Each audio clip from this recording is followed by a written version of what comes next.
Hi, இந்த வீடியோல நம்ம வந்து ஒரு பஃப் ஸ்லீவ் தான் பார்க்க போறோம். எப்படி ஸ்டிச் பண்ணுறதா காட்ட போறேன். ஓகேவா? ஃபர்ஸ்ட் நான் வந்து ராங் சைட்ல மெயின் கிளாத் வச்சிருக்கேன். அதே மாதிரி அதுக்கு மேலேயே வந்து பாத்தீங்கன்னா லைனிங்கும் வைக்கிறேன். ஓகேவா? லைனிங்கும் வச்சு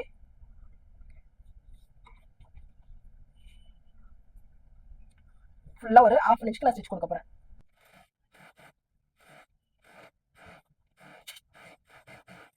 நான் ஃபுல்லா 1/2 இன்ச்சுக்கு ரெண்டுத்தையும் சேர்த்து ஸ்டிச் கொடுத்துட்டேன். இப்போ மெயின் கிளாத்தை நான் வந்து லைட்டா கட் பண்ணி ட்ரிம் பண்ணி விட்டுறேன். பண்ணிட்டு நம்ம நாச்சு கொடுத்துருக்கோம் இல்லையா லைனிங்ல, அதை மெயின்லயும் தெரியற மாதிரி நாச்சு கொடுத்துருங்க. கீழேயும் கொடுத்துருங்க.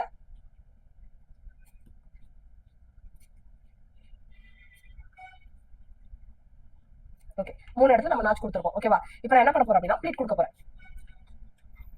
இப்போ ஜஸ்ட் ஒரு 1/4 இன்ச்சுக்கு எடுத்து வச்சு நான் ப்ளீட் கொடுக்குறேன்.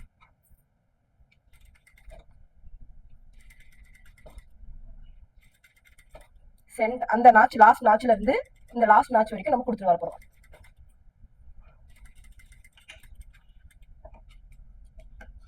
அதே மாதிரி கீழ் பக்கமா என்ன பண்ண போறோம்னா ஃபர்ஸ்ட் வந்து இந்த சைடுல பண்ணோம் இல்லையா, இப்போ ஆப்போசிட் சைடுல பண்ணணும். இப்போ இந்த சைடு ப்ளீட் கொடுக்கணும். அதாவது ஃபர்ஸ்ட் அந்த சைடுல எப்படி கொடுத்தோம் அப்படின்னா இந்த மாதிரி கொடுத்துருப்போம். இது இந்த மாதிரி கொடுக்கணும். நம்ம ஆப்போசிட் சைடுல நீங்க ப்ளீட் கொடுக்கணும்.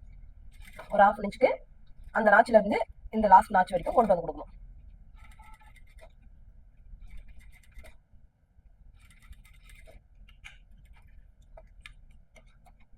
நம்மளோட ஸ்லீவோட லென்த்ல இருந்து ஒரு 2 இன்ச் மைனஸ் பண்ணோம் இல்லையா, அது கீழே வந்து பாத்தீங்கன்னா ஒரு பேண்ட் மாதிரி நம்ம கொடுக்கறது தான் பார்க்க போறோம். இப்போ அது வந்து நான் 2 இன்ச் பிளஸ் ஒரு 1/2 இன்ச் வந்து ஸ்டிச் பண்றதுக்கும் இன்னொரு 1/2 இன்ச் வந்து ஃபோல்ட் பண்றதுக்காகவும் நான் 3 இன்ச் மொத்தம் கட் பண்ணி வச்சிருக்கேன். இதோட ஹைட் வந்து பாத்தீங்கன்னா உங்களோட ஸ்லீவோட ஹாம் ரவுண்டோட ஹைட் பிளஸ் வந்து சீமோட சேர்த்துங்க. இந்த கீழோட ஹைட் அப்படியே நீங்க எடுத்துருங்க. எடுத்துட்டு என்ன பண்ணணும்னா அதாவது கீழ் சைடு இது வந்து நல்ல பக்கம் நான் கீழே வைக்கிறேன். கீழே வச்சு ஒரு 1/2 இன்ச் ஸ்டிச் கொடுக்குறேன். கீழே இது நல்ல பக்கம், சரியா? இது நல்ல பக்கம், இது கெட்ட பக்கம். ஒரு 1/2 இன்ச் அப்படியே ஸ்டிச் கொடுத்துக்கலாம்.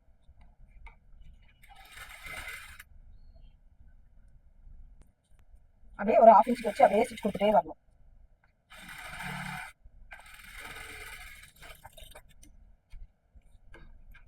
இப்போ இதை என்ன பண்ண போறோம்னா இப்படி ஓப்பன் பண்ணி விட்டுறணும். ஓப்பன் பண்ணி விட்டுட்டு என்ன பண்ண போறோம்னா இதுல ஒரு 1/2 இன்ச் இப்படி ஃபோல்ட் பண்ணிட்டு நீங்க ஸ்டிச் கொடுக்கறனாலும் கொடுக்கலாம், இல்ல அப்படியே இப்படி ஃபோல்ட் பண்ணி ஸ்டிச் கொடுக்கறனாலும் கொடுத்துக்கலாம். ஓகேவா? 1/2 இன்ச் ஃபோல்ட் பண்ணிட்டு அப்படியே நான் ஸ்டிச் கொடுக்குறேன். இல்லைன்னா டபுள் ஸ்டிச்சா தெரியுன்றதுக்காக நான் அப்படியே சிங்கிளாவே கொடுக்குறேன். அப்படியே அது மேலே நம்ம தையல் போட்டுக்கொள்ளி அதை கவர் பண்றதுக்கு அப்படியே ஃபோல்ட் பண்ணி ஸ்டிச் பண்ணணும்.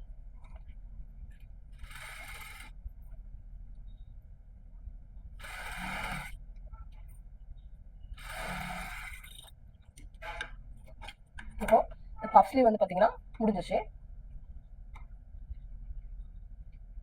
இப்போ நம்மளோட பஃப் ஸ்லீவ் முடிஞ்சிச்சு. ஓகேங்களா? இதோட கட்டிங் வீடியோ உங்களுக்கு வேணும்னா நம்மளுக்கு கமெண்ட் பாக்ஸ்ல கமெண்ட் பண்ணுங்க. நெக்ஸ்ட் வீடியோ நான் உங்களுக்கு அதை போடுறேன். இதை நீங்க சுடிதார்ல நீங்க வந்து இந்த பஃப் ஸ்லீவை கனெக்ட் பண்ணிக்கலாம். தேங்க்யூ.